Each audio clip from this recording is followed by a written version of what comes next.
хөвгүүд аав хоёрын харилцаа айгүй хүнд харилцаа байдаг шиг ингээд тийм ерөнхийдөө юу гэдгийг нэг ихэнхдээ бол ингээд аав нар ер нь хөвгүүтэйг нэг ахтар юм ярьдгүү ч юм уу те тэгээд идэр хэлдгүү хөвгүүд ч гэсэн нэг ер нь жоох ааваасаа хайдаг. Нөгөө нэг яг би сэтгэл санаагаар унжинч гэдэг юм уу тийм байдлаар илэрхийлэхгүй ихэвчлэн хөвгүүд ямар байдлаар сэтгэл хөдлөлөө илэрхийлдэг вэ гэхээр уурлах, төрөмгийн авирлах байдлаар ингэж гаргаж идэг.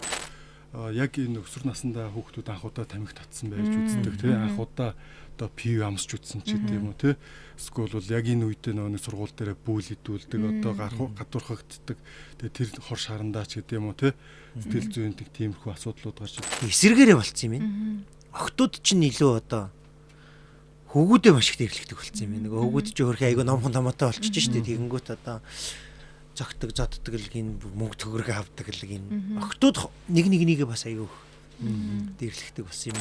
Траума гэдэг шүү дээ. Сүүлийн айгүй бидний үед байгаагүй л ингэж байгаагүй л сүүлийн амар кино мен янз бүрээс гараад. Тэгэл одоо болохоор юм өөрчлөгдсөн. Илүү нэг бүлэтэл гэдэг нь бас яг гар хүрхээс илүү сэтгэл зүгээрээ илүү одоо хүнийг дарамталдаг. Тэр нь илүү гүн хүрд юм шүү. Хоригдсон зүйлийг илүү сонирхдаг штэ. Тэр тусмаа хөвгүүд. Тийм учраас заавал тэрийг ингэж тодорхой болгож хэлж өгч явах хэрэгтэй. Яг нэг болохгүй гэсэн юм яг хийж үздэг те.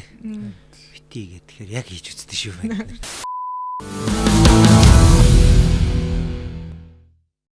Mancast подкаст маань үзэгчтэй хүрээд бас нэлээдгүй хугацаа өнгөрлөө. Эрчүүдтэй холбоотой төрөл бүрийн асуудлыг бид мэрэгжлийн эмч нараас за зочин хөтлөгчийн хамт асууж явагддаг форматаараа манай подкаст бол онцлогтой. За өнөөдрийн дугаарт бид маш чухал нэгэн асуудлыг ярихаар бэлтгэсэн байгаа. Учир нь бид нэр хөвгүүдээ эр хүн байж уйлаад хэрэггүй. Эсвэл одоо айлын охин хүүхдийг за энэ минь л одоо сайн сайхан явж ивэл болж ивэл гэдэг ийм хандлагаар илүү бэлтгэж хөвгүүдийг бол за энэ одоо төгсгөлд нь ер нь очроо олон үйс эрэгтэй хөхөд болно гэдэг байдлаар хаях гээгдүүлэх орхигдуулах. За улмаар ингээд сэтгэл хөдлөлөө илэрхийлдэггүй. За тэгээд сэтгцийн их олон асуудалтай болох ийм бас нөхцөл бий болж байна гэдэг энэ нийгмийн бас үнэлгээ дүгнэлтүүд байдаг. Тийм учраас өнөөдрийнхөө сэдвээр бид өсвөр насны хөвгүүдийн сэтгэл зүйн асуудлууд гэсэн сэдвийг сонгож авсан байгаа. Тийм учраас одоо хөвгүүд маань бас үзэх бах. Дээрээс нь өсвөр насны хөвгүүдтэй эцэг эхчүүд, ээж аавууд, эмээ өвгөнөр маань бас энэ дугаарыг сонирхож үзэх байхаа гэж бодож байна. За ингээд манай нэвтрүүлгийн уламжлал ёсоор үндсэн зочин болох эмч маань хөрөлцөж ирсэн байгаа. Сэтгцийн эрүүл мэндийн үндэсний төвийн хүүхэд өсвөр үеийн клиникийн эмч Цэнтсүрийн эмч маань хөрөлцөж ирсэн байна. Цаг гаргаж хөрөлцөж ирсэн баярлалаа. За өнөөдрийн зочин хөтлөгчөөр галаа найз маань ирсэн байгаа. Инженер, эдийн засагч, за тэгээд загварамсагч, гал одрах хамтарч хөтлөхөөр хөрөлцөж ирсэн байна. Танд баярлалаа. Баярлалаа. За ингээд одоо манай нэвтрүүлгийн одоо үндсэн дүрэн байгаа. Чөлөөтөө ярилцсан. За тэгээд аль болох одоо хүмүүсийн амьдралд ойрхон жишээ, нөхцөл байдлуудын тухай яриул бас одоо манай үзэгчид тэр хэсгийг бас илүү сонирхож үздэг. Mancast-ийг хүргэхэд Mons Cosmetic хамтран ажиллалаа. Гоо сайхны тэргүүлэх үндэсний үйлдвэр Mons Cosmetic. За эхний асуулт ерөнхийдөө одоо манай Монголын хувьд хөвгүүд ер нь ямар хуу байна те сэтгцийн одоо хувьд бибилтрийн хувьд ер нь ямар хуу байна. Ер нь хэдээс хэдэн насыг бид нэр ер нь яг энэ өсвөр насны хөвгүүд гэж хэсэгт авч үздгийг. Онцлог нь ер нь юу байд юм бэ? Ерхий асуултаас эхлэе гэж бодож байна. За тэгэхээр ер нь бол өсвөр нас ингээ хүүхдүүдийн хөгжлийн үе шатуудаар ингээд ангилж байгаа тий. Тэгэхээр ер нь бол Дэлхийн эрүүл мэндийн байгууллагаас 12-оос 18 насыг ер нь бол өсвөр нас гэж тодорхойлсон байдаг. Гэхдээ мэдээж ингээд хүүхдийн онцлогоос хамаарат, хөгжлөөс нь хамаарат маш олон одоо ингээд ангилсан тодорхойлтууд бас байдаг. 10 наснаас 21 нас, магадгүй бүр зарим тохиолдолд 25 нас ч гэж бас заасан тийм тодорхойлтууд бас байдаг. Ер нь одоо яг энэ насны нийтлэг одоо хөвгүүдийн одоо бүр тухайлаад асуул одоо та бол одоо Монгол тий өсвөр үеийн хүүхдүүдтэй ажиллаж байгаа учраас Монгол хөвгүүдийн онцлогуд нь юу байдгүй ер нь давуу тал нь сул тал нь асуудал нь тий. Ер нь бол шилжилтийн нас гэдэг маань яг энэ хүүхэд байгаа энэ цаг үеэсээ том хүн рүү шилжиж байгаа энэ зурус үеийг ер нь бол шилжилтийн нас гэж нэрлэдэг байгаа. Тэгэхээр энэ үед бол сэтгэл хөдлөлийн талаас, бие махбодын талаас, танин мэдгүйн талаас, нийгмийн талаас ингээ маш олон өөрчлөлтүүд гарч идэг. Тэгээ тэр өөрчлөлтүүдийг ингээд тасан цогцож, даван туулж те нийгэмшиж ингэж явж идэг учраас ингээ сэтгэл хөдлөлийн талаас ийм хариу урвалууд гарах, илүү их сэтгэл хөдлөлийн талаас ийм мэдрэмтгий болох. За зарим тохиолдолд хямралууд гарах ийм тохиолдлууд бас байдаг. Тэгэхээр зөвхөн одоо Монгол хөвгүүдийн тухайд гэлтгүй ер нь бол ингээд октод хөвгүүч гэлтгүй юм тодорхой хэмжээний сэтгэл хөдлөл нийгэм шүүн талаас юм өөрчлөлтүүд энэ үед бол гарч идэг гэсэн үг. За манай нийгэмд нэг юм ойлголт байгаа гэдэг шүү дээ. Одоо хөвгүүдийг л хүчтэй авах ёстой гэж ярьдаг тий. За энэ хөвшмөл ойлголт болохоор одоо сэтгэл зүйн одоо эрүүл мэндэд хэр сөргөөр нөлөөлдөг вэ? Яг энэ одоо жишээ нь эмэгтэй хүмүүсийн хувьд сэтгэл хөдлөлүүд мэдээж байгаа шүү дээ. Баярлах, гуниглах, гомдох те энэ сэтгэл хөдлөлүүд байдаг боловч яагаад ингэж нөгөө нэг хөвгүүд уйлж болохгүй ч гэдэг юм уу, эсвэл ирчүүд уйлж болохгүй, эсвэл хөвгүүд сэтгэлээр унах эсгүй ч гэдэг юм уу, ийм нэг томьёо гарч ирээд байдаг. Тэгэхээр нөгөө мэдрэмжээ илэрхийлэх байдал нь хөвгүүдэд илүү сул. За нөгөө нэг яг би сэтгэл санаагаар унжийнч гэдэг юм уу, тийм байдлаар илэрхийлэхгүй. Ихэвчлэн хөвгүүд ямар байдлаар сэтгэл хөдлөлөө илэрхийлдэг вэ гэхээр уурлах, төрөмгийн авирлах байдлаар ингэж гаргаж идэг. Тэгэхээр тэрнээс биш яг л одоо эмэгтэй хүмүүстэй октоодтай адилхан сэтгэл хөдлөл бид нарт бас байдаг ахна. Ээж аав нарын дунд нэг ийм ойлголт өгдөг ш. За шилжилтийн нас гэдэг ингээ явагддаг. За тэгээ энэ үед одоо хүүхдүүдийн зан харан шиг өөрчлөгдөж эхэлдэг тий. За тэгээд энэ өөрчлөлтүүдийн ер нь хамгийн нийтлэг тохиолддог. Одоо танаас би ямар ялгааг сонсох гээд байна вэ гэхээр ер нь одоо ийм шинж тэмдгүүд гэдэг юм уу, ийм өөрчлөлтүүд явж байл энэ бол хэвийн. Ингээд энээс одоо ийм болоод ирэх юм бол энэ одоо анхаарахгүй бол болохгүй шүү гэх. Тэр хүүхдээс одоо янз янзын одоо гэдэг 10 та байхдаа 9 та байхдаа гарч байгааг бол ааш авирууд л одоо гарна шүү дээ. Тэгэхээр ямрууд нь ер нь хэвийн байгаад ямар ааш харан шин гарвал бид нар тэрийг ер нь одоо анхаарах хэрэгтэй болж таардаг бай. Тийм. Тэгэхээр ер нь бол нөгөө нэг өсвөр насн дээр бид нэр угаасаа нэг хэрэгцээ гэж байгаа. Тэгэхээр энэ маань угаасаа нэг хүлээн зөвшөөрөгдөх, бусдад болон үеийнхийнхэн эцэг ихтэй хүлээн зөвшөөрөгдөх хэрэгцээ хамгийн гол хэрэгцээнүүд байгаад идэг. Тэгэхээр яадаг вэ гэхээр би одоо ямар нэгэн байдлаар юм хийж баталж нотолж харуулах, эсвэл магадгүй одоо найз нөхөдөө өөрийгөө одоо батлах тийм хэрэгцээнүүд гарч ирээд байдаг учраас энэ хэрэгцээн дээрээ тулгуурлаад хүүхдүүдийн сэтгэл санааны хувьд өөрчлөлтүүд гардаг. Ихэвчлэн нөгөө нэг яадаг вэ гэхээр эцэгчүүд одоо нөгөө ингээл сэтгэл хөдлөлийн талаас ингээл өөрчлөлтүүд гараад бид нэр ингээл том хүн болох гол ямар нэгэн үүрэг хариуцлагатай тий эсвэл одоо яг хийсэн зүйлдээ хариуцлага хүлээдэг, шийдвэр гаргадаг болох гол ингээд баг ингээд шилжилтүүд явж байгаа энэ үед яг нөгөө эцэгчүүд нөгөө хүүхэд илүү бага насны тий сургуулийн бага насны хүүхдүүдээс хүсдэг зүйлийг хүсээд идэг. Ингээ гинт одоо манай хүүхэд ингээ ууртаа болцсон ч гэдэг юм уу те. Тэгтэл нөгөө хүүхэд маань ямар нэгэн одоо байдлаар нэг зүйл хийчээ те. Тэрэн дээр одоо үүрэг хариуцлага хүлээх гэ те. Шийдвэр гаргачаа сонголт хийчээд ингээ яваад идэг. Гэтэл нөгөө нэг бидний одоо юу гэдгийг те өөрийнх нь яг энэ тавьсан зүйлээс илүү зүйлийг шаарддаг байдаг. Эсвэл магадгүй бага зүйлийг шаарддаг. Чи энийг хийх ёсгүй байсан. Эсвэл магадгүй чи одоо нөгөө ингэж идэв штэ. Өдөө том болчоод эсвэл ийм жоох насаа. Энэ хоёр чи өөрөө ингэж яг би том хүн юм уу? Эсвэл хүүхэд бүр ингэж жоох хүүхэд юм уу гэдэг эргэлзээнд хүртэл оруулаад идэг.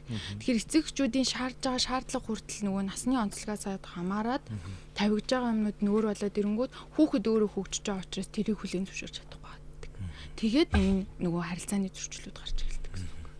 За ер нь одоогоор өсвөр насны хүүхдүүдийн хувьд түгээмэл тийм эмгэгүүд сэтгэл зүйтэй холбоотой эмгэгүүд хэр их гарч ирж байна. Энэ насанд ер нь ялангуяа сэтгэл зүйтэй холбоотой эмгэгүүд их гардаг уу?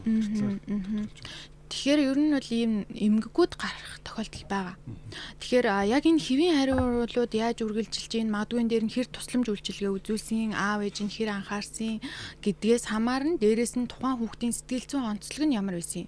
Одоо тодорхой нэг юм сургууль шилжлээч гэдэг юм уу те тэр байдлыг яг ингээд даван туулж эргээр даван туулаад шинэ орчиндөө найз нөхөдөө болсон ч юм уу те эсвэл магадгүй тэрийг даван туулж чадахгүй найз нөхөдөө болж чадахгүйгээс холбоотойгоор бид нэр сэтгэл зүйн хувьд тэмэрч болох байхгүй. Тэгэхээр энэ эмгүүд яаж ер нь бол өсвөр наснд хамгийн илбэг тохиолддог эмгүүд юу гэдэг вэ гэхээр сэтгэл хөдлөлийн талаас гарч байгаа эмгүүд энэ дээр сэтгэл готрол төгшөлт байж болно, айдсын эмгүүд байж болно. За магадгүй зан төрхийн одоо зан авирын өөрчлөлт буюу төрхүүлийн өөрчлөлт гэж нэрлэдэг.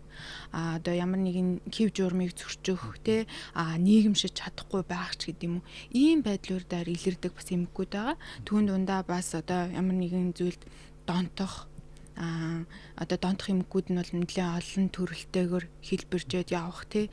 Тэгэхээр хоёр дахь шалтгаантайгаар энэ донтох эмгүүдэд бас өртөг тохиолдлууд бас гарч ирдэг гэсэн үг. Тэгэхээр өөрөөр хэлбэл яг энэ насны одоо хүүгүүдэд өөрөөр хэлбэл иймэрхүү сэтгэл зүйн эмгүүд өртөх магадлал өндөр байдаг гэж ойлгож болох уу тий. Ер нь бол миний ойлгож байгаагаар бол яг энэ өсвөр наснда хүүхдүүд анхудаа тамхи татсан байж үздэг тий. Анхудаа одоо пив амсч үзсэн ч гэдэг юм уу тий. Эсвэл бол яг энэ үедээ нөгөө сургууль дээр бүүл идүүлдэг одоо гадуурхагддаг. Тэгээ тэр хор шарандаа ч гэдэг юм уу тий. Сэтгэл зүйн тиймэрхүү асуудлууд гарч ирдэг. Тэгэхээр энэ бол миний ойлгож байгаа хамгийн чухал нас гэж хараад байгаа л тий. Зөв үү? Тийм. Тэгэхээр яг энэ нас нь нөгөө төлөвшил, хүний төлөвшил, өөрийг хариуцлага гэж үеийн шийдвэр гаргалт ямар байх юм ингээл суур юмнууд бас явж байгаа хүний тий. Тэгэхээр яг нөгөө нэг энэ одоо түрүүний дурдсанчлан нөгөө нэг өсвөр наснда тамхи татаж үзсэн ч гэдэм үү те энэ байдлууд яагаад үүсэж байгаа гэхээр нөгөө л онцлогтой холбоотой бид нөгөө нэг маш олон шин зүйлийг туршиж үзэх гэсэн ийм сониуч зантай байдаг дээрэс нь ийм даган дуурайх хэрэг одоо онцлогтой байдаг. Тэгэхээр хин нэгэн гоё харагдах юм бол яг тэрийг ингэж дагаад нь дуурайж хийдэг ч гэдэм үү те ийм онцлогтой байдаг учраас яг нөгөө нэг ийм найз нөхдийн хүрээллээрээ байж байгаад энийг сонирхож үзье гэвэл тэрийг хийдэг. Эсвэл магадгүй найз нөхдийн хүрээлэлтэй байхын тулд хор зуршлуудыг хэрэглэг. Тэ хүрээлэлд орохын тулд гэсэн үг шүү дээ тийм.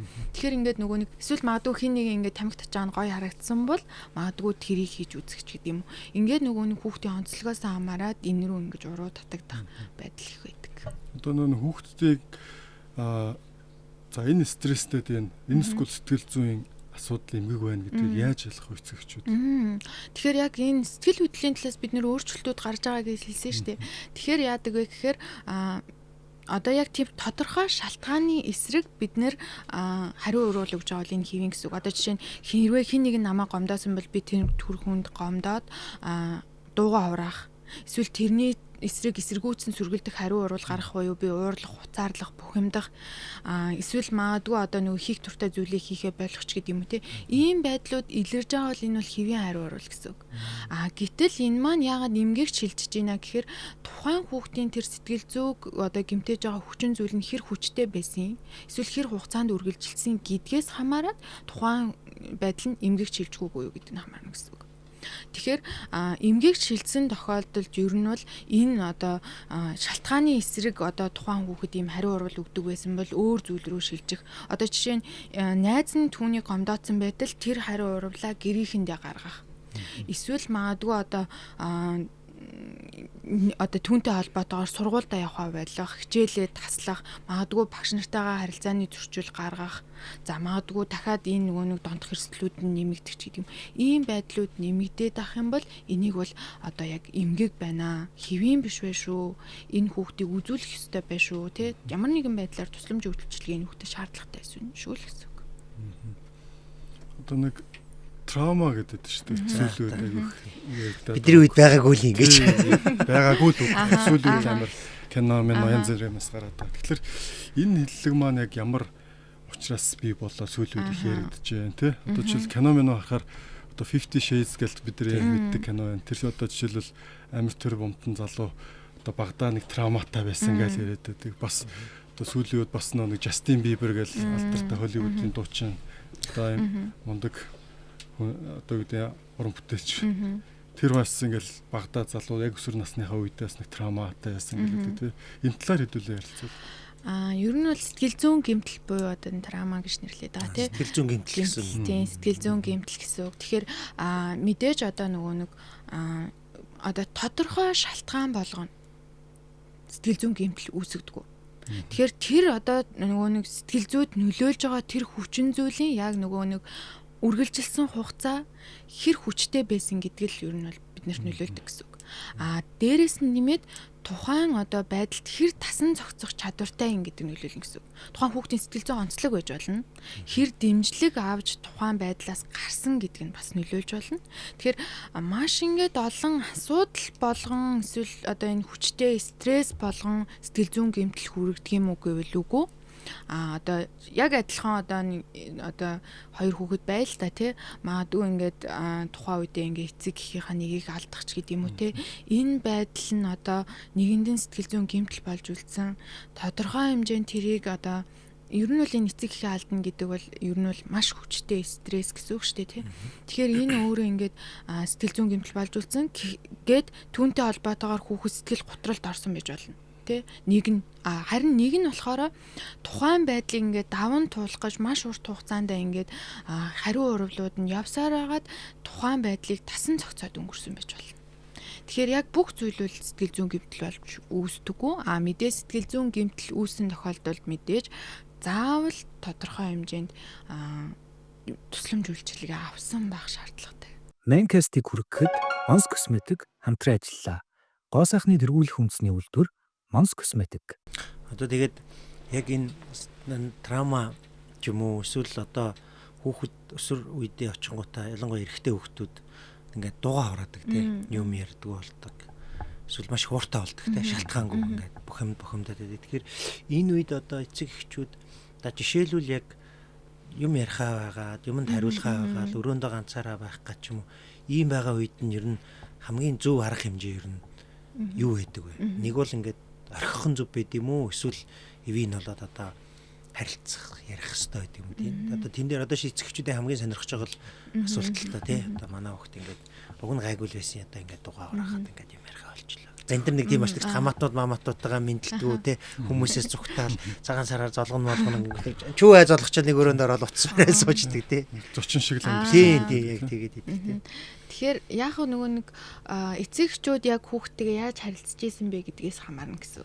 Үнэхээр ингээ ярилцдаг хүүхэд байжгаад ярилцгаа болсон юм уу? Эсвэл угаасаа бид нэр ингээд тухайн хүүхдтэй ярилцдаггүй байжгаад гинт тухайн хүүхдийг анзаарсан юм уу гэдэг бас их чухал. Магадгүй ингээ ярилцдаг байжгаад гинт ярилцгаа байлцсан бол тодорхой хэмжээнд яг тэр дуугаа хураагаад би ярилцахыг хүсэхгүй байна гэж хэлж байгаа бол тэр яг нөхцөл байдлыг хүндэтгэх хэрэгтэй.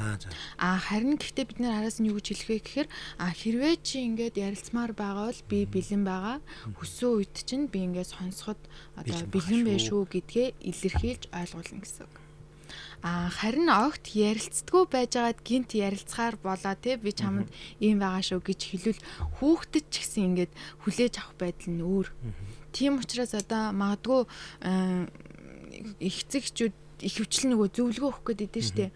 Өөрийнхөө амьдралын туршлага дээр тулгуурсан тэр одоо ямар нэгэн алдсан эндсэн одоо байдал дээр тулгуурлаад зарчим ингээ гаргацсан ингэж л болохгүй тэгж болохгүй ч гэдэг юм. Ийм зарчмаар ажиллах гээд идэг. Гэтэл энэ насанд мань өөрөө ярилцах хэрэгцээ байдаг. Бид нэр сайн сонсогч байх хэрэгтэй. Тэгэхээр яг өөрийнхөө тухай ярих биш нөгөө хүнээ айлуулах яриулах юм тий. Одоо жишээ нь би өсвөр насндаа ингэдэг байсан гэд одоо нөгөө нэг ярьтал хүүхэд маань өөрөө ярих хэрэгцээтэй асуудал нь юу байгаа гэдгийг ярих хэрэгтэй байхгүй юу? Тэгжээд бид нэр ойлгоно. Тэрийг дэмжих боломжтой олж өгнө гэсэн үг шүү дээ. Тийм учраас яг чамд ингээ хэцүү байгаа бол ингээд ээж аав нь байгаа шүү. Чамайг сонсох хүн байгаа, чамд туслах хүн байгаа. Ингээ асуудлыг чинь шийдэх хэн нэгэн байгаа шүү гэдгийг ер нь бол эцэгчүүд өөрсдөө сайн ойлгох хэрэгтэй гэсэн үг. Одоо нөгөө манай монголчууд ч бас бусад орнуудтай харьцуулахад хитрхийн дотогшоо, дуугаа тий интроверт хүмүүс их байгаад байдаг шүү дээ. Энэ бол бас үндэсний онцлог байна уу? Бага. Ер нь бол нөгөө нэг хүмүүжлийн онцлог, яс заншил энтертэй холбоотойгоор ер нь бол онцлогуд байгаа шүү дээ. Жишээ нь бид нар настай хүмүүсийг одоо хүндлэх ёстой, настай хүн юм хэлж байхад бид нар одоо дуугаа сонсох ёстой ч гэдэг юм уу. Энэ байдлууд маань ингээд үргэлжлээд яваад байгаа учраас хөвчлэн одоо нэг хүүхдийг сонсох, хүүхэд ярих гэдэг юмыг бид нар одоохондоо ингээд нэг хүлээж авахгүй байсан. Одоо харьцангуй нэг үеийг бодвол одоо яг хүүхдээ ойлгох, сонсох, мэдрэх гэдэг юм дээр бас төвлөрөөд идэг болоо. Харин хитрхи юм байгаа болохоор бас нөгөө өөрийгөө илтгэх чадвар жоохон тааруу тий. Гадна өөрийгөө илэрхийлэх чадвар бас муу гэдэг юм болов гэж санагддаг л да.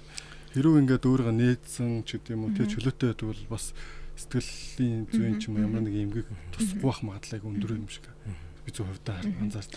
Тийм. Тэгэхээр ер нь бол нөгөө нэг хөвгүүдийн хувьд нөгөө нэг мэдрэмжээ илэрхийлэх нь бага гэх юм уу. Одоо яг өөр тулгарч байгаа яг надад ийм мэдрэмж байна. Энэ маань ингэж надад гунигтай санагдж байна. Эсвэл би ингээ гомдсон ч гэдэм юм. Энэ мэдрэмжээ ярих нь ер нь бол ингээд бага байдаг. Одоо жишээ нь хүүгүүд хоорондоо найзлахад ч гэсэн те би одоо магадгүй яаж ярьдгийг мэдэхгүй байна л да. Гэхдээ ер нь бол ингээд нэг одоо эмэгтэй хүүхдүүд бол би өнөөдөрсдөө сэтгэлээр унаа тэгээд ярьдаг байтал хүүгүүд дагаагүй юу гаагүй гэж магадгүй иймэрхүү яа гэж байгаа л. Тийм. Өөрөө өрөндөгч байж магадгүй сажиг юм ярихгүй илүү нэг фан мэг юм ярьдаг өөрийгөө дотгош нь нууж идэг те хүүгүүд ялангуяа би бинээр шоолно гэдэг байдлаас хитрхээ тийм жижиг сажиг юм бол ярьдаг юм шиг. Тэгэхээр яг нөгөө нэг мэдрэмжээ нуух те тийм байдал руу шилжээд байгаа байхгүй юу? Зөв. Тэгэхээр одоо яг энэ үед нь бол эцэг эхчүүдийн зүгээс хариу үйлдэл их чухал болж таарч тийм. Яг хөө ингээ харахаар нөгөө ээж аав нар хүүхэд нь өөрчлөгдөхөр тэр өөрчлөлтийг бас хүлээн зөвшөөрөхгүй байх чинь хамгийн том ихний саад болоод ах шүү. Тэ? Одоо зүгээр л байсан чи ийм л байх хэвээр. Тэ? Би багтаа ийм л байсан. Одоо ялангуяа нөгөө өмнөх үеийн яг ээж аавынхын насны одоо бидний чи үеийн хүүхэд ч юм уу арай өөр аргаар өөр гараар өсөж байгаа шүү дээ. Драма гэж ойлгохгүй. Драмаг нь одоо хэд хэдэн давхраар нь авчаал тэгэл юу авч байгаагаа ч мэдэхгүй тэгэл ерөнхийдөө за тэгээ ерөн зодуулна те. Тэрийг тэгээд хэвээ үзэгдэл гэж үзэн ч гэдэг юм. Тэнгүүт яг тэрэн шигэ бодоод сүүлийн үеийн хүүхдүүд өөр болчиход ахаар. Жишээ нь одоо тэр үед одоо нийтээрээ одоо ингээд задуулдаг байсныг магадгүй тэр үед хүүхдүүд маань хэвээ үзэгдэл гэж ойлгодог байсан учраас магадгүй сэтгэл зүйн хувьд тэрийг хүн дээр хүлээж авах нь бага байсан байж магадгүй. Одоо гэтэл энэ хүчирхийлэл гэдэг бол ийм байж боломгүй үзэгдэл юм а гэдгийг нийтээрээ мэддэг болсон учраас тэрд өртөж байгаа сэтгэл зүйн одоо тэрийг хүлээж авч байгаа байдал нь хүртэл өөр байна гэсэн. Тийм. Одоо жишээл сүүлийн үед нэг бүлийдэлт гэж нэрлэдэг шүү дээ тий. Олуулаа нийлж нэгийгээ бүлийдэх ч гэдэг юм уу. Бидний үед бол яг нэг олуулаа нийлж нэгийгээ бүлийдэхээсээ илүү зүгээр яг хатмаанууд байдаг байсан тий. Тэгээ нэг дээрлэхүүл кармагаа хуулцдаг. Тэгээд нэг шанаа авдаг. Гэтэл яг энэ нь бол яг өөрчлөлснээр хэвээ үзэгдэл гэж хүлээж чаддаг байсан биш магадгүй тий. Одоо манай доржооч хүртэл адилхан кармагаа хуулж байна. Батаач гэсэн адилхан дийс задуулж байна. Тийм ч бүгдээрээ л адилхан энийгээл нэг шанаагаа аваад энийгээл гараа явдаг тий. Гэтэл одоо болохоор юм өөрчлөгдсөн. Илүү нэг бүлийтэл гэдэг нь бас яг гар хүрхээс илүү сэтгэл зүгээрээ илүү одоо хүнийг дарамталдаг. Тэр нь илүү гүн хүрд юм шүү. Тэгэхээр ер нь бол хүнийг одоо өмсөн байдал эсвэл гадаад үзэмж те энэ байдлаар нь өөрөө ялгарлж харьцаж байна гэдэг нь бол одоо ялгарлан гадуурхалт. Тэгээ тэрийг нь одоо магадгүй бүлгээрээ тухайн хүүхдийг бүлгээсээ гаргах тэ эсвэл магадгүй энэ хүүхдэл ингээ муу сурдаг эсвэл энэ хүүхдэл асуудалтай гэдэг байдлаар хандж байгаа нь өөрөө нөгөө нэг одоо тэр хүчрхийлэл үйлдээд байгаа хүүхдүүдэд асуудал бас байгаа даа байхгүй. Тэр хүүхдүүд энийг хэвэн гэж ойлгож байгаа тэр сэтгэл зүйн хувьд бас асуудал байгаа. Би хин нэг зодож байгаагаа хэвэн гэж ойлгож байна. Би хин нэг ингэж ялгуурлаж харьцаж байгаагаа хэвэн гэж ойлгож байгаа учраас тэр хүүхдүүдийн сэтгэл зүйн хувьд бас асуудал байна. Тийм. Яг нэг хүчрхийлэл төрдөг гэдэг байдлаар хүмүүжлийн онцлогтой холбоотойгоор хүүхдүүдийн зан авир өөрчлөгдөд тиймэрхүү зүйлүүд хийж ахыг бас үгүйсэхгүй. Тэгэхээр өөрөөр хэлбэл одоо нэг бүлийдүүлсэн ч гэдэг юм уу ингээд сэтгэл готролд орцсон тийм хүүхдийг одоо онцлоход эцэгчүүд яаж онцлох вэ? Одоо жишээлбэл магадгүй хичээлдээ тааруу байгаад байгаа юм уу? Тэрийг ялгахад хэд зэрэг одоо ярилцах яаж онцлох вэ? За ер нь бол хамгийн одоо энгийн одоо шинж тэмдэг гэх юм бол нойр. Хүүхэд хэр сайн тогтмол нойртой байна гэдэг чухал. Жишээ нь одоо шүн сэрж гин үү? Өглөө яг ингээд тогтсон босох цагтаа босч чадж гин үү гэдэг айгүй чухал. Хоёр дахь юм бол хоолны туршил. Хүүхэд яг өмнө нь иддэг байсан хоолоо идэж гин үү? Хоолны туршил нэмэгдсэн юм уу? Багассан юм уу гэдэг чухал. За дээрэс нь нэмээд зан ааш нь хэр өөрчлөгдөж байгаа юм? Бухимдуу болцсон юм уу? Амархан зүйлдээ бухимдаад байгаа юм уу? Ууртаа болцсон юм уу? Эсвэл ингээл амархан уйлаад гомдоод байгаа мó? Эсвэл огт юм ярихаа болцсон юм уу? Гэдэг энэ шинж тэмдгүүд маань ер нь бол эхний тохио гэсэн үг. За тэгжээд л битээр нөгөө нэг сургуульд явах дурггүй. Магадгүй сургуультай явж ийн гэж хичээлээ тасалж ээж болно те. Эсвэл магадгүй хоёр дагчоор ямар нэг зүйл донтох эрсдэлтэй болчдөг. Тэгэхээр магадгүй таймих, за тэгээд алкоголны төрлийн зүйлүүд, магадгүй дэлгэцийн хэрэглээ хит ихсэх те. Одоо нөгөө дэлгэцтэй дамжуулаад одоо хэрэглэх тоглоомнууд байгаа шүү дээ те. Тэднэрт хит автах. За магадгүй бүр мансууруулах сэтгэц нөлөөт юм байж донтохч гэдэг юм уу. Ийм эрсдлүүд гарч байгаа тохиолдолд ер нь бол бид нар анзаарна гэсэн үг. Гэрийн нөхцөлд яах вэ гэхээр хүүхдийн зан авир хэр байна. За сургууль дээр хэр байна, суралцах чадвар нь хэр байна гэдгийг бид нэр анзаарч байна гэсэн үг. Одоо жишээлбэл ингээд анзаараа за ингээл биш юм байна гэдэг ойлгочлог гэх юм бол дараагийн алхам нь бол шууд заавал өөрсдөө ярилцахаас гадна шууд миний бодлоор бол гадных нь нэг сэтгэл зүйч гэдэг нэг мэрэгчлээ хүмүүст шууд хандаад байдаг санагддаг л дээ. Тэр оновчтой юу? Тэгэхээр тодорхой хэмжээнд бид нэр ингээд хэвийн биш шинж тэмдгүүд илэрж байгаа бол одоо сургууль болгоо ер нь сэтгэл зүйчтэй болсон. Тийм. Сургууль болгон сэтгэл зүйчтэй байх ёстой гэсэн юм одоо шаардлагатай тэгээд сэтгэл зүйчтэй болсон. Тийм учраас эхний ээлжинд сургуулийн сэтгэл зүйчд хандж болно. За эсвэл одоо дүүрэг болгонд гэр бүл хүүхд залуучуудын төвөд байгаа. Эсвэл дүүрэг болгон аймаг болгон сэтгцийн эмчтэй байгаа. Тэр эмчнэр маань тодорхой хэмжээнд хүүхдийн тусламж үйлчилгээ, анхан шатны тусламж үйлчилгээг үзүүлэх боломжтой. За тэгээд хэрвээ үнэхээр ингээ боломжтой бол хуваараа сэтгэл зүйчд хандаж болно. За үнэхээр ингээ сэтгэл зүйчд хандаад сэтгэл зүйч нь тодорхой хэмжээнд энэ хүн сэтгцийн энэ хүүхдэд одоо бид нэр тусламж үйлчилгээ үзүүлэхээс гадна эмчийн зөвлөгөө хэрэгтэй байна гэх юм бол мэдээж хүүхдийн сэтгцийн эмчэд хандаж болно. Манкастыг хүргэхэд Монс Косметик хамтран ажиллаа. Гоо сайхны тэргүүлэх үндэсний үйлдвэр Монс Косметик. Бид нар чи ингээд нүдэлж үндэстэн байлаа шүү дээ. Хэдэн мянган жил. Тэгээ нүүдэлчдийн дотор чи эрэгтэй хүний нэг юм үүрэг байна те. За ан аав хийн. Адуу малаа. Хурааж одоо өсгөн нараас нь явна. За тэгээд гол юм бол бас дайн байлтай юм те. Тэгэхээр ийм одоо функц хийдэг. За гэрээсээ одоо олон сард юугаар хол байдаг те. За тэгэл одоо хээр хонон дайн байлдаа хийхэд бол одоо хөвж үрэгдэн шархтан те. Тэгэхээр тэр үед ингээд яалтгүй эрэгтэй хүүхдийг багаас нь тэр ч одоо дайнд явж явах нэг нөхөр одоо шөнө болгоо үлээд байвал одоо болохгүй үстэй тий. Эсвэл одоо айгаад буцаад өгөж болохгүй. Тэгэхээр тэр хүн чинь ирэмгий байх хэвээр. Одоо нулимс холтой байх хэвээр тий. Айдас багтаа байх хэвээр. За тэгээд эрүүл чирэг байх хэвээр. Хүнтэй тэмцэлтэд ард нь гараад ялах хэвээр. Бүх сайн барилдаг байх хэвээр. Морь сайн ундаг байх хэвээр гэдэг ингээд тэгээ одоо олон долоо юм шалчганаад байж бас болохгүй дээ. Тэр чинь хадаа нөгөө халуун тарж хүүтэн төрөөд 10-20 мянган зэрэг бөөндөө явж яхад л одоо тоол нь болсонгүй, хувцс нь болсонгүй, усан дарахгүй нэг нөхөр тэнд комментлаад ээж болохгүй шүү дээ. Тэгэхээр чинь одоо яг тэр орчинд нь тохируулаад уйлдгүү, элдвэдлэн шалтак тоочдгүү те. Одоо нэг сэтгэлээ нээгээл хүн амьтанд очиод яриад байдаг. За юу гэж л одоо тэр хэр хөдөө сэтгэл зүйч байв гэж те. Тэгэхээр тийм одоо юм дээр өөрийнхөө асуудлыг өөрөө шийддэг. За баргийн өвчин зовлон дээр элдв юм яриад идэх нэг ийм нөхөр байж ээж энэ оршин тогтнохоос аргагүй болчих юм. Тэгэхээр ингээд бид нар ингээд хэдэн мянган жил ингээд бэлтчихжээ. За ингээд явж исэн чинь 20 дугаар 100 гарлаа. Юу орж ирлээ. Хүмүүс орон сууцнд амьдардаг боллоо, устаа боллоо, дулаантай боллоо, дайн байхгүй боллоо тий. Цэргийн алба одоо хугацаанд баг боллоо.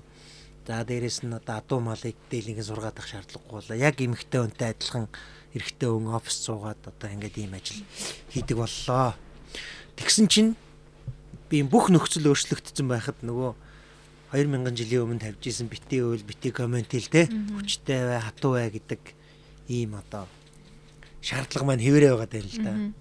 Тэгэхээр нөгөө ажлын байрны тодорхойлолтод юу гэдгийг ажлын байр нь өөрчлөгдсөн, функц нь бүгд өөрчлөгдсөн хэрнээ одоо өмнөх ажлын байранд тавьдаг шаардлага яг хэвээрээ байгаа. Тэгэхээр эн чинь нэг ийм одоо зөрчил үүсээд байна уу?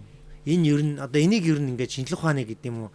Яг энэ талаас нь судалсан ер нь судалгаа байт юм бол одоо яг хүүхдүүдийг одоо яаж өсгөх ёстой юм бэ? Одоо шилбэл бити өөлгөх ёстой мó?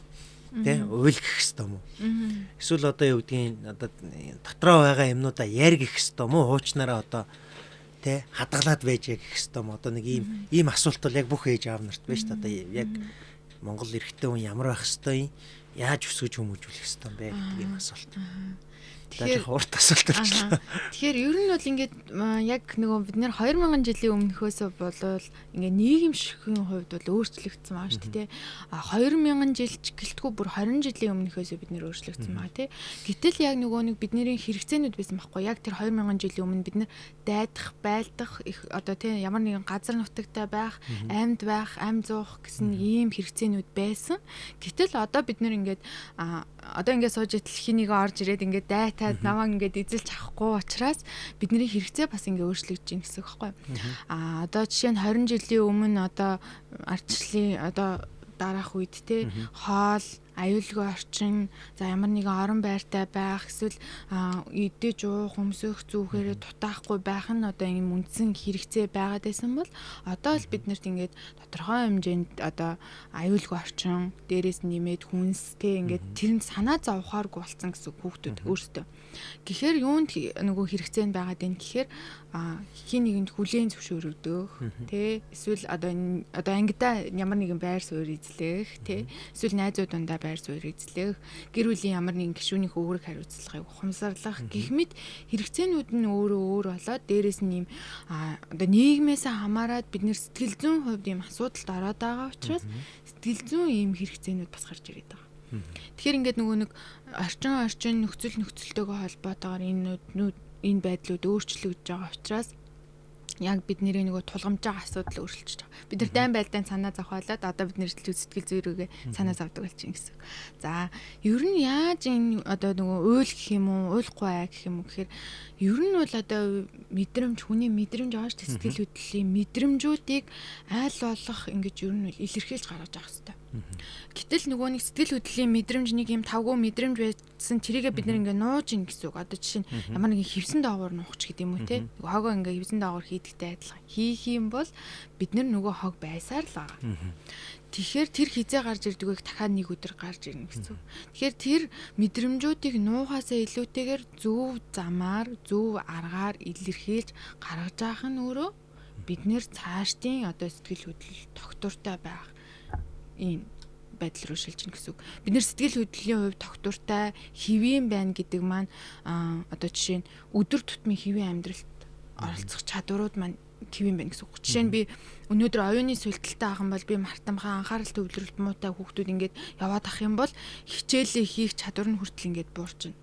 Хичээлээ ойлгохгүй болоод ирэнгүүт нөгөө бидний үндсэн үүрэг штэ нөгөө нэг суралцах үүрэгтэй ээжэдэг. Гэтэл тэрэндээ ингээд амжилттай биш байгаад байгаа нь хүртэл ингээд төлөөлж эхлэх байхгүй. Тэгэхээр яг нөгөө согтууртай сэтгэл хөдлөлтэй байх, сайн нойртой байх, хоолоо сайн идэх гэдэг маань яг юм чухал болчиход байна гэсэн. Одоо нэг сүүлийн үед TikTok, Instagram гэл дэлхийд даяараа өсвөр насны залуучууд ингээл бичлэг хийгээл бие биенийхээ уралдаан тий айгүйх уралдаан байгаа байхгүй. Энэ ер нь одооны өсвөр насны хүүхдүүд хэр нөлөөлж байгаа вэ? Одоо нэгнээс хоцорчихгүй байх гэсэн тийм сэтгэл зүй айдас юм иймээс нь тиймэрхүү зүйлүүд бас ажиглагддаг оо. Энэ нь эргүүлээд бас сэтгэл зүйн асуудалд нөлөөлж гин үү те? Энэ талаар. Тэгэхээр ер нь бол нөгөө нэг одоо сошиал хөгжөөд байгаа. Энийг бид нар бол хэрэглэхгүй байх боломжгүй. Гэтэл бид нар яг үүнийг яг насны ангиллаар нь хэрэгжилж гинүү гэдэг чухал. Жишээ нь Facebook 13 наснаас эхлээд хэрэглэх ёстой байтал бид нар яг хэдэн наснаас хүүхдэд Facebook нээж өгж гин тий. Яг энэ насны өвчлөлтээр нь ангиллтээр нь яг тухайн хүүхдэд хэрэглүүлж гинүү гэдэг нэгдүгээр чухал. Хоёрдугаар насанд тохирсон контентууд гэж байгаа шүү дээ тий. Одоо энэ зүйлүүдийг яг насанд тохирсон байдлаар үзүүлж гинүү гэдэг чухал. Дээрээс нэмээд дэлгэцийн хэрэглээ гэдэг юм байна.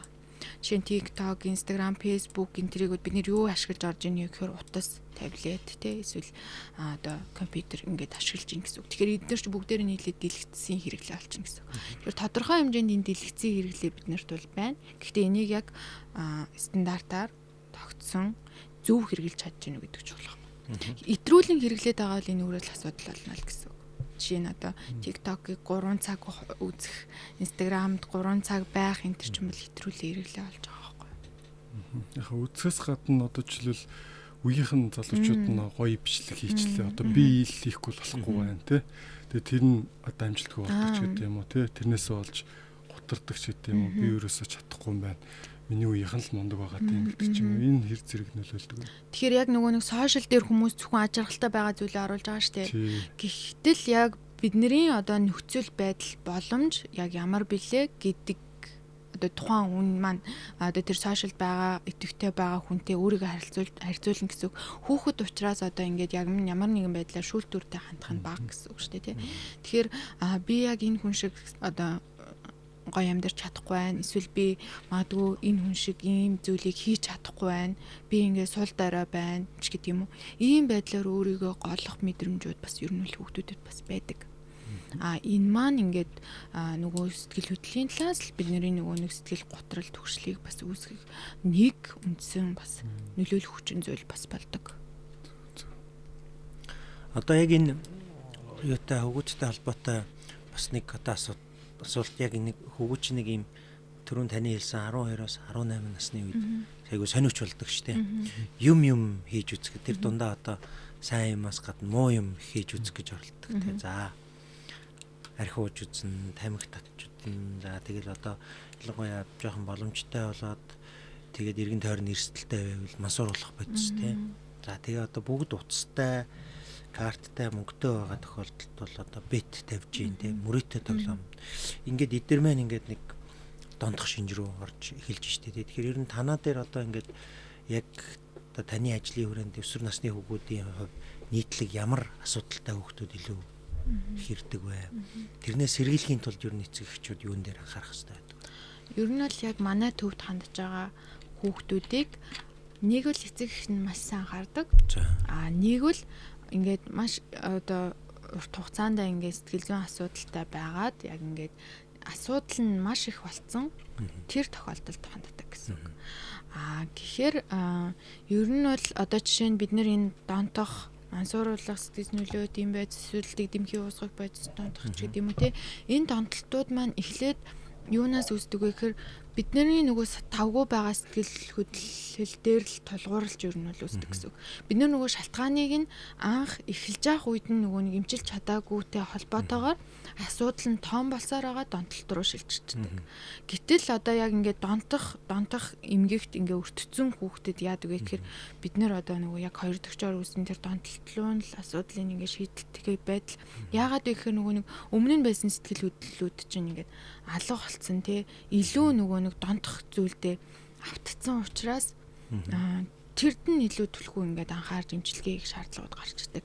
Гэтэл уул нь тэр хүүхдийн суурь нь одоо гэр бүлийн асуудал байжгаад тэрийгэ шийдэж чадахгүй байсаар байгаа донтох юм гихт өртсөн байгаа байхгүй. Гэтэл одоо бид нэр ихний ээлжийн донтолтоос нь гаргах зүйлүүдийг хийгээд донтолтоосоо гарсны дараа бид нар одоо нөгөө нэг суур байсан тэр зүйлүүд рүү дахиж орох хэрэг гардаг. За тэгээ мэдээж энэ дээр бол нөгөө нэг нийгмийн дэмжлэг буюу багш нар за дээрээс нь нэмээ гэр бүлийн дэмжлэг бол маш их чухал. Энэ бараг нэмчилгээний одоо тий хамгийн гол дэмжлэгүүдийн нэг байдаг. Mancast-ийг хүргэхэд Mons Cosmetic хамтран ажиллаа. Гоо сайхны тэргүүлэх үндэсний үйлдвэр Mons Cosmetic. Ер нь эцэгчүүд ингээд юмыг хоригддаг. Энэ болохгүй, тэр болохгүй ч гэдэм. Гэтэл яагаад хоригдж байгаа шалтгаанаа ерөөсөө тайлбарладаг. Яагаад би ингээд оройтож болохгүй гэдгийг маань тайлбарлаж өгөх хэрэгтэй гэсэн үг. Жишээ нь хөвчлэн эрэгтэй хүүхдүүд бол одоо өсвөр насны дээр маш их одоо оройтож байгаа шүү дээ тий. Тэгэхээр ийм эрсдэлтэй зүйлүүд байгаа учраас магадгүй ээж нь энэ дээр чи ингээд санаа зовж байгаа учраас аав нь энэ дээр чи ингээд санаа зовж байгаа учраас ингээд оройтож болохгүй тий. Яагаад тамхи татаж болохгүй ийм шалтгаантай учраас болохгүй гэд ингээд тодорхой хэмжээнд насандан тохирсон байдлаар одоо зөв бурууг хэлж өгч явах хэрэгтэй гэсэн үг. Тэгэхгүй бол хүүхэд маань хориглжингууд л юу ингээд илүү сонирхоод магадгүй ингээд хориглосон зүйлийг илүү сонирхдаг штэ. Тэр тусмаа хүүгүүд. Тийм учраас заавал тэрийг ингэж тодорхой болгож хэлж өгч явах хэрэгтэй. Яг нэг болохгүй гэсэн юм яг хийж үздэг те. Бити гэхээр яг хийж үздэг шүү байна те.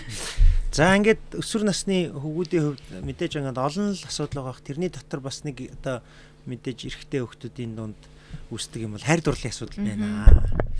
Тэгээд яг энэ одоо хайр дурлалын асуудал одоо нэг өөрийнхөө үеийн нэг охиныг сонирхоод ч юм уу за тэгээд одоо хаягдах ч байд юм уу эсвэл анханасаа бүр тоогдохгүй ч байд юм уу.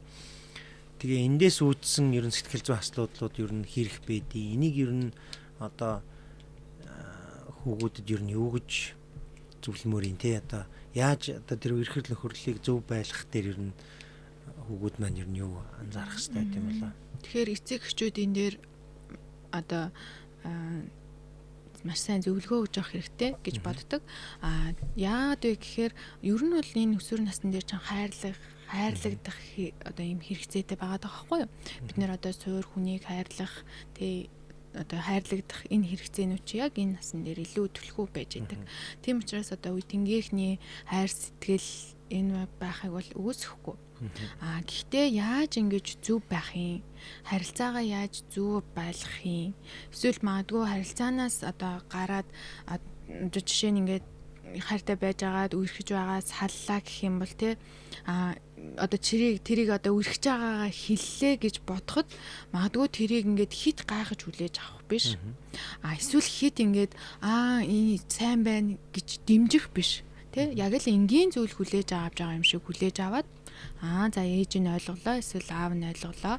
За магадгүй тэрэн дээр өөрөө харилцаан дээр нь анхаарах ёстой зүйл байгаа даа бол тэрийг ингээгээр тайлбарлаад хэлчих хэрэгтэй.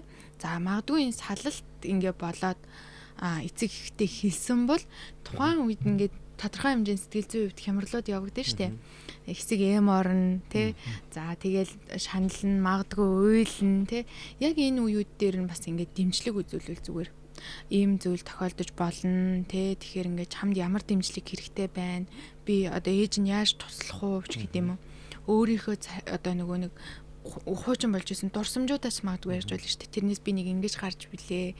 Гийм юм ээжтэй тохиолдож исэн. Эсвэл магадгүй аавд нь ийм зүйл тохиолдож исэн гэд дурсамжаа яриад хүүхдтэйг илүү татна харилцаа үүсгэж бас болно. Энийг ийм юу гэдэг чинь амьдрал дээр эрэгтэй хүүхдүүд илүү ээжтэйгээ ойрхон. Охтууд болохоор илүү аавтайгаа юм ярьдаг гэдэг нэг тийм яг хуу судлагдаж батлагдсан юм юу гэвэл зүгээр амьдрал дээр яг нэг тийм охтууд нь илүү аавыгаа гэд эрчүүд нь ээжигээ гэдэг. Тэгээд хөвгүүд аав хоёрын харилцаа айгу хүнд харилцаа гэдэг шиг ингээд нэг тийм ерөнхийдөө юу гэдгийг нэг ихэнхдээ бол ингээд аав нар ер нь хөвгүүдтэйг нэг ахтар юм ярьдгүү ч юм уу те. Тэгээд эдэр хэлдэггүй хөвгүүд ч гэсэн нэг ер нь жоох ааваасаа хайдаг. Тэгээ манай Монгол ээж нар чи ер нь ягаад ч юм аавыг бол нэг тийм хадны мангаа болгодог штэ. Аав чи хэлнэ, аав арчна тий. Тэгээд нэг эсвэл нийлж ааваас нь нийлж юм нууж модог тий. Тэгээд одоо тэрийг нь баг аавд нь хэлнэ гэдэг нь өөрөө нэг тийм дарамтлж байгаа хэлбэр нь болдог ч юм уу тий. Эсвэл ингээ бөөгнүүлж жагаад аавд нь хэлэхээр аав нь ер нь тэргээр нэг бөөн уур болдог ч юм уу. Яг хөвгүүд одоо аавууд яг нэг хадны мангаа болоод ингээд гэж штэ тий. Яг нөгөө багаас нь яг ааваар нь ингэж төлхөө айлгадаг байсан. Тий. Ягаад гэвэл нөгөө аав нөгөө байнгын юмд оролцохгүй тий магадгүй ингээд хаяа нэг оролцохдоо жинтэй үг мөгөн тий. Тийм тэгээ магадгүй тэр аавын хэлж байгаа нөгөө нэг үг илүү тусдаг. Ээжийн байнгын үг хэлж байгаа бол ингээд байнгын л за ээж нь юм хэлж л байдаг да гэсэн юм байдалтай байгаад байдаг бол аавын үг илүү тусч хүлээж авдаг гэж болно. Гэхдээ яг нөгөө нэг насанд хүрсэн хүн болгоны хэлж байгаа үг болгон зөвлөгөө болгон зөв үү гэдэг дээр бас эргэлзээтэй. Бид нэр яг бүх хүний яг насанд хүрсэн учраас зөв гэсэн үг биш шүү дээ тий. Бодол нь зөв, ярьж байгаа нь зөв, зөвлөгөө нь зөв гэсэн үг биш. Тийм учраас тодорхой хэмжээнд бид нэр бас алдаа гаргадаг гэдгийг хүлээн зөвшөөрж авах хэрэгтэй. Магадгүй бид нэр буруу бодож иж болно. Бид нар алдаа гаргасан байж болно. Гэдгээ өөртөө хүлээн зөвшөөрөх юм бол хүүхдэд илүү амар болно. Тэгээд одоо жишээ нь би ингээд анх удаа болж ийн те магадгүй хүүхдээ энийг ойлгох нь шүү дээ. Би одоо ингээд анх удаа болж ийн хүүхэд өсөхийн ингээд нэр аав нь ингээд мэдгүй байна. Магадгүй ингээд аавдаа зөвлөж хэлэх юм байна уу? Аав нь чамайг ойлгохын тулд юу хийх ёстой юм бэ те? Чи ингээд чамд надад ингээд зөвлөгөө өгөх тэ магадгүй зөвлөх өөрийгөө илэрхийлэх тэр цаг хугацааг нь одоо тэр нөхцөлийг нь харин аавууд зөв одоо нэг бүрдүүлэх хэрэгтэй юм болоо гэж боддог. Магадгүй ингээл нэг ингээд 50 доктортой үедээ ингээд харилцаж болно шүү дээ. Гэтэл ингээл яг ингээл нэг маргаан болоод би нэг буруу одоо хүүхэд маань нэг буруу юм хийгээл тэрэн дээр ингээд аав маань хилээд авах юм бол энэ бол ингээл тэр үед бол ингээд юмыг хүлээж авах байдал бол шал худлаа болж байгаа байхгүй юу. Тэрний оронд бид нэр тогтвортой яг тайван байсан, хин тайван байсан хүлээж авах байдлаа нөхцлөө бүрдүүлчихэд магадгүй асуух хэрэгтэй баг. Үнэхээр ярих юм дүүгээ олохгүй бол зүгээр асуу. Тгээс сонс гэдгэл зөвлөгөө өгье. Хамгийн энгийн. За. Ер нь бол хөвгүүд ярина л да. Жохон тийм те. Тэгээ жохон ярих гэж жохон уддаг тэгээд яриад эхэлчүүл ярьдаг те. Гэтэ яриаг нөгөө нэг бид нэр шүүмжлэх хэсгүй. Шүүмжлэл дахиж бид нэр ер нь бол одоо тийм боломж олдох нь бага гэсэн. Өөрийнхөө илүү нөгөө туршлагыг зөвлөх эсвэл шүүмжлээд байвал дахиж өгөх ярах. Их итгэсэн үнтэйгээл ярьдаг юм шүү те. Тэр бидний нөгөө нэг амьдралын туршлага маань бидний өөр байхгүй юу? Яг нэлцраа болоод ингээд тэгээд байгаа юм л да. Тэр нь одоо зөв юм уу буруу юм уу эсвэл одоо мэдгүй энэ нөхцөлтөө амьдрахын тулд одоо нэлцраа болох ёстой ч юм бол мэдэхгүй шүү дээ. Нэлцраагаар нь байлах ёстой юм уу? Эсвэл тэрийг одоо жоохон ингээд дараагийн түвшинд нь аваачаа те хүүхдээ нэг нэлцраа биш болохын тулд эцэгчүүд нэг жоохон анхаарах юмнууд байх ёстой юм болов уу? Шинэ энэ чинь нөгөө амьдралын хэм маягаас шалтгаалаад өөр болчихж байгаа байхгүй юу? Одоо бид нөгөө нэг өмнө нь бол одоо тэгээ суралцахын хажуугаар ямар нэгэн байдлаар хүчний ажлуудыг хийжсэн шүү дээ. Ер нь бол хөвгүүд. Гэтэл одоо бид ингээд суурин иргэншилтэй болоод ирэнгүүт бид нөгөө нэг үндсэн үүрэг маань суралцах болоод тэгчээлдээ авах фитнес хийхгүй бол тийм хүчний эмчээд авах болчих тий яг дийлэх хэрэгтэй хөвгдөд. Тэгэхээр нөгөө тестостероны хэмжээнээс ахуулаад ингээд бас хүмүүжлийн арга барилуд бас өөр болчихж байгаа байхгүй юу? Илүү их мэдрэмжээ илэрхийлж яар гэдэг магадгүй одоо би ч гэсэн ингээд мэдрэмжээ илэрхийлж яар гэдэг ингээд байнгын ингэж байгаа учраас хөвгүүд илүү нөгөө ярьдаг болсон те магадгүй уйлах хэрэгтэй юм байна гэдгийг мэддэг болоод уйлдаг болсон чинь нэлцраа олчлоо ч гэж хэлж байгаа юм уу те. Тэгэхээр энийг юм тойлын л ер нь тэгтээ эмхтэй эрэгтэй хоёр хүн яг маргалтгаар тэгдэгтэй эмхтэй хүн яг ялагдаад ирэнгүүттэй шүү. Чи одоо хэр юм байж юм шилжчихэр ингээд. Тэр чи ингээд маргаан дараа өөр чи намайг ялах боломжгүй гэдгээ. Би нэг 500 хүүхдэд ингээд эрэгтэй эмхтэй холилдсон хүүхдэд өсвөр үеийн хүүхдэд сургалт хийж байгаа. Тэгээд асуулт асуухад ер нь бол сүүлийн үеийн эрэгтэй хүүхдүүд ер нь охтуудыг цохид зодох гэдэг юм уу дээрлэх юм айгу багассан юм байна шүү дээ. Тэгээ ялангуяа ингээд ээжнэр болвол те нөгөө нэг үе бодвол чи охин хүүхдэд гар урж болохгүй охин хүүхдэд тунд итгэлтэй хамт гэдэг юм болцсон юм. Тэг эсэргээрээ болцсон юм байна. Охтууд чинь илүү одоо хөвгүүдээ маш их дээрлэгдэг болцсон юм байна. Нөгөө хөвгүүд чи хөрхи айгу номхон томоотой болчихж шүү дээ. Тэгэнгүүт одоо зогтдог зоддог л гин мөнгө төгрөг авдаг л гин. Охтууд нэгээ бас айгу дээрлэгдэг болсон юм. Тэгэхээр бас нөгөө бидний мэддэг эрхтэйчүүд бас юу гэдгийг ингээд өстой нийгмийнхаа хөгжлийг дагаад бас өөрчлөлт их явж байгаа л юм шиг байна. Уул нь тэр хүмүүжүүлж байгаа арга нь биднэрт хөвгүүдийг соёлд сургаад байгаа шүү дээ. Охтуудыг зодож болохгүй, цохиж болохгүй, гомдоож болохгүй гэд. Гэтэл бид нэр охтуудаа яг ингээд эрэгтэй хүүхдийг яаж хүндлэх ёстой юм, бид нар яг тэгш эрэгтэй гэдгийг бас ойлгуулж хэлж авах хэрэгтэй гэсэн. Ер нь бол иймэрхүү хандлага бас байгаа. За ингээд өнөөдрийн маань дугаар маш сонирхолтой болж өнгөрлөө. За манай одоо энэ дугаарыг хөвгүүд маань бас одоо үзээсэй гэж хүсэж байна. За бид бас одоо өсвөрийн насны хөвгүүд охтуудынхаа дунд подкастынхаа зүгээс бас уралдаан зарласан байгаа. За тэр уралдаан ч гэхүү ер нь яг мэдээж нэг төрлийн уралдаан. Гэхдээ зорилго нь бол уралдуулах биш. Аавда хэлэх үг гэдэг юм нэртэй. Манай подкаст маань өөрөө Mancast гэдэг эрчүүдэд зориулсан подкаст. Ер нь ингээд ээж нартаа илүү одоо юу гэдэг хайртай шүү, баярлдаг шүү гэдэг ер нь ээж нартайгаа ер нь охин ч гэлтгөө, хөвгүн ч гэлтгөө айгүйх нээлттэй харилцдаг юм байна шүү дээ. Тэгээ өөрхий. Аав нартаа болвол тэг зорж ер нь хилдэгчгүй, аав нар ч ер нь нэг тийм учраас одоо энэ амгаас хайртай аав нартаа хүүхдүүд маань зориулаад тэг аавдаа ер нь юу хэлхийг хүсдэг, ямар байгаасаа гэж хүсдэг. Тэгээд аавдаа хэлэх үгээ бас ингээд илэрхийлэх ийм уралдаан зарласан байгаа. Тэг яг мэдээж одоо айхтар өндөр шагналтай биш. Тэгээ бидний энэ рил хийхийн уралдаанд хэрвээ амжилттай оролцоод төрүүлэх юм бол аавтайгаа болцох хэрэг өгч байгаа. Хөвгүнчээс охинч байсан те нэг орой ингээд яг аавтайгаа суугаад тэгээ одоо болцох орой хоол идэхтэй гоё ярилцах юм одоо эрхийг олох уралдаан зарсан байгаа. Тэгээ бас нэлээдгүй хүүхдүүд ирж байгаа. Тэгээ тэн дээр ингээд харахад бол бас хөгөөд манч тэр охтууд манч тэр бас айгүй гоё юм бодож явд юм байна. Зүгээр Монгол хүн ч бас нэг тийм жоох илэрхийлдэг шүү дээ. Хайрн дотроо хаална гаднаа гэдэг эхний бичлэгүүд бид нар дээр ирсэн байгаа. Нэг зэрэг тавиад бас хугацаа явтай муралдан очиж арай эхлэх байгаа. Ирсэн бичлэгүүд бол маш тийм сэтгэл хөдлөм бичлэгүүд бол байна лээ. Тэгээд ирээдүйд бас илүү ингээд нээлттэй тий эрэгтэйч тэр эмэгтэйч тэр нээлттэй нэг өнддгсэн юм одоо гоё нэгэнтэйгээ гоё харьцдаг улс орн болох байхаа гэдэгт итгэж байгаа. Mancast-ийг хүргэхэд Mons Cosmetic хамтран ажиллаа. Гоо сайхны тэргүүлэх үндэсний үйлдвэр Mons Cosmetic. За ингээд өнөөдрийн дугаар маань энэ хүрээд өндөрлж байна. Манай подкасттай Mons Cosmetics хамтарч ажилладаг байгаа. Тэгээд хоёр зочинтой бас одоо Mons Cosmetic-ийнхаа гарын бэлгийг гардуулъя. Баярлалаа. За тэгээд сэтгцэн эрүүл мэндийн үндэсний төвийн хүүхэд төсвөрийн клиникийн эмч, цэнц сүрийн эмчтэй мөн хамтран хөтлсөн инженер эдийн засагч загвар өмсгч гал утрах та өнөөдрийн дугаард оролцсонд баярлалаа. Энэ удаагийн дугаар энэ хүрээд өндөрлж байна. Баярлалаа.